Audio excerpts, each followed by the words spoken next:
Assalamualaikum warahmatullahi wabarakatuh. Salam sejahtera, salam persatuan Nusantara, dan salam sehat untuk kita semua. Kalau berbicara tentang habaib, itu identik dengan Syiah. Kalau berbicara dengan Syiah, itu identik dengan Taqiyah. Ya, walaupun para habib itu sudah banyak ditanam di mana-mana. Ada yang berakidah Aswaja, Sunni, ada yang berakidah Syiah, banyak. Ada yang dimasukkan ke dalam Ikhwanul Muslimin, ada yang sudah dimasukkan ke dalam Wahabi Salafi. Tetapi semuanya, karena mereka ini adalah keturunan dari Ubaidillah, keturunan dari orang-orang yang tidak jelas, yang mengaku dia sebagai Abdullah Rasul. Mereka pintar sekali untuk berdakwah, untuk berbohong, untuk menjadi bohong. Termasuk ini yang namanya Habib Bidin ini. Yang kemana-mana menggunakan imamah, kemana-mana menggunakan jubah, kemana-mana menggunakan ini antum. Sekarang sudah berpeci dan sudah berbatik. Demi apa coba? Assalamualaikum warahmatullahi wabarakatuh. Selamat datang guys di channel Diam Saudara. Sedang kisruh-kisruhnya nasab seperti ini, langkah terbaik adalah berpura-pura. Karena kalau mau melawan, ya mati konyol. Ya mati konyol. Seberapa sih jumlah habaib? Seberapa sih kemampuan habaib? Seberapa sih data yang dimiliki oleh para habaib? Sehingga sekarang langkah yang paling tepat itu adalah bertaqiyah, berkamuflase, berbohong, berpura-pura. Habib Bidin nih contohnya ya. Keren, udah sebenarnya keren sih, keren gitu lah. Berpura untuk menjadi seorang yang membumi, membau dengan pribumi. Sudah jarang menggunakan imamah, sorban, tapi menggunakan peci, menggunakan batik, menggunakan celana. Kayak Pak Kades jadinya kan. Tapi itu keren sebetulnya. Tapi pinternya dari kelompok mereka begitu. Tapi walaupun ya sekarang mertuanya Habib Bidin ini, Habib Lutfi, itu kayaknya di sisa-sisa umurnya, di sisa-sisa usianya, itu malah semakin menjadi-jadi.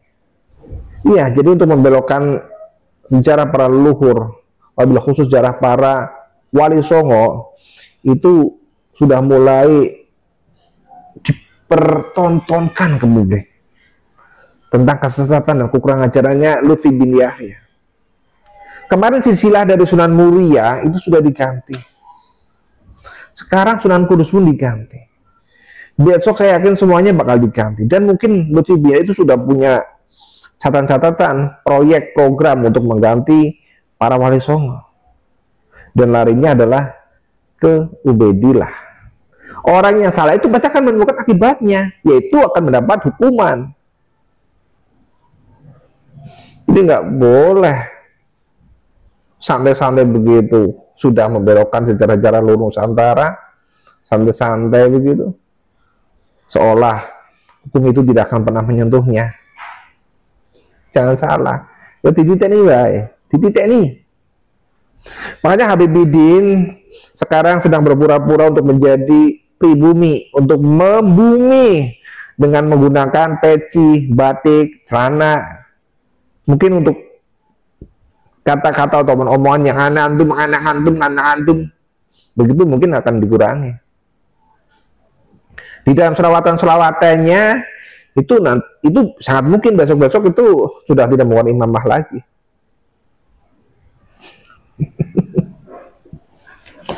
Sebenarnya ini hal konyol sebetulnya sih.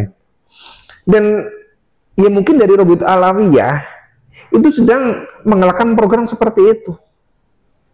Karena mereka sudah tidak punya hujah untuk melawan tesnya Keiman, untuk melawan perjuangan Wali Songo Indonesia, untuk membuktikan bahwa mereka itu adalah Abdullah Rasul. Ya langkah yang terbaik adalah dengan diam, tidak melakukan konfrontasi. Tapi tetap mereka masih menggunakan para muhibbin, para budaknya untuk konfrontasi dengan pribumi.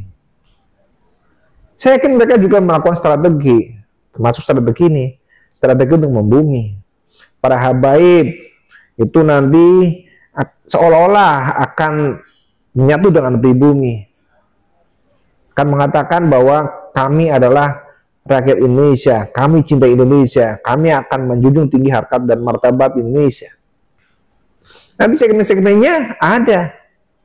Habib yang disetting untuk masuk ke dalam segmen anak muda, segmen budaya, segmen politik, segmen pemerintahan, segmen keamanan TNI Polri. Ya seperti itu. Jadi tidak heran kalau para habaib dalam kondisi seperti ini, kondisi stres mereka, kondisi stresnya mereka, itu mereka akan berpura-pura, akan bertakliyah, seolah-olah mereka sudah menjadi pribumi. Dan satu sisi masih banyak juga habib yang masih menebarkan tentang kisah-kisah khurafat, kisah-kisah keistimewaan dari para leluhurnya, walaupun faktanya adalah nol besar. Di beberapa video saya di sana ada daftar kesesatan para habaib tentang kisah-kisah khurafatnya. Kita percaya karomah, kita percaya gaib, tetapi bukan dengan khurafat. Tentang di mi'rajkannya Fakih Muqaddam oleh Allah, bertemu langsung dengan Allah. Kemudian ada habib yang mengecam malaikat, nanti bakal dimatikan api nerakanya. Banyak sekali lah pokoknya. Iya, sudah hafal kan? Ada yang hujan susu, ada rantai emas, ada ini itu pokoknya sudah, kalian sudah hafal lah.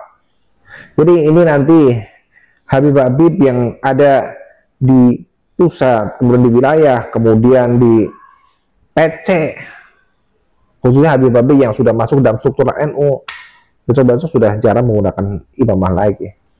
Paling banter itu menggunakan koko, peci koko sarung, peci koko celana panjang.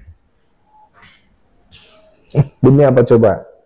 Ya demi supaya mereka itu diakui sebagai pribumi, karena mereka takut. Iya, karena mereka takut kepada perjuangan pada seluruh Indonesia khususnya. Sekarang Muhammadiyah juga sudah mulai gedek kan. Salafi Wahabi juga sudah mulai gedek juga kan terhadap kelakuan para habaib. Dan para nasionalis jelas sudah paham terhadap para habaib, jangan salah. Kalau untuk masalah struktur organisasi di NU, ya baik di Jatman gitu ya, kemudian di PBNU sana, atau di Banum-Banum NU yang lain, kaum nasionalis dan dari organisasi masyarakat yang lain, dari Muhammadiyah dan sebagainya, itu nggak peduli, itu internal NU. Tetapi berbicara tentang masalah akidah, kemudian masalah pembangunan sejarah Nusantara, pembangunan sejarah negeri ini, itu bukan hanya NU, tapi para kaum nasionalis, Muhammadiyah termasuknya, itu tidak akan terima kok.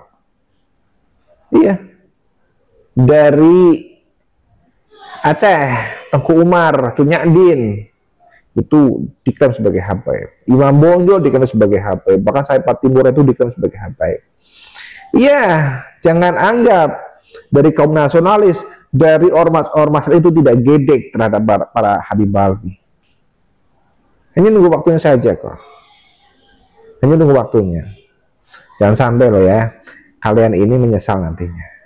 Jumlah kalian nggak seberapa di Nusantara ini. Sangat mungkin nanti untuk dideportasi ke negara asalnya sana ya. Atau kalau tidak ya mungkin kalian akan cepat untuk menemui Fakih Muqaddam. Iya, Muhyiddin. Seberapa banyak Muhyiddin yang belum sadar sekarang? Itu juga mereka yang sadar sendiri.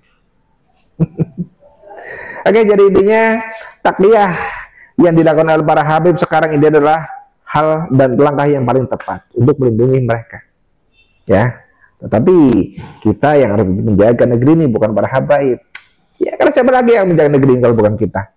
Mari kita jaga negeri dari tangan-tangan orang-orang jahat, dari para pencuri makam dan dari para pencuri nasab.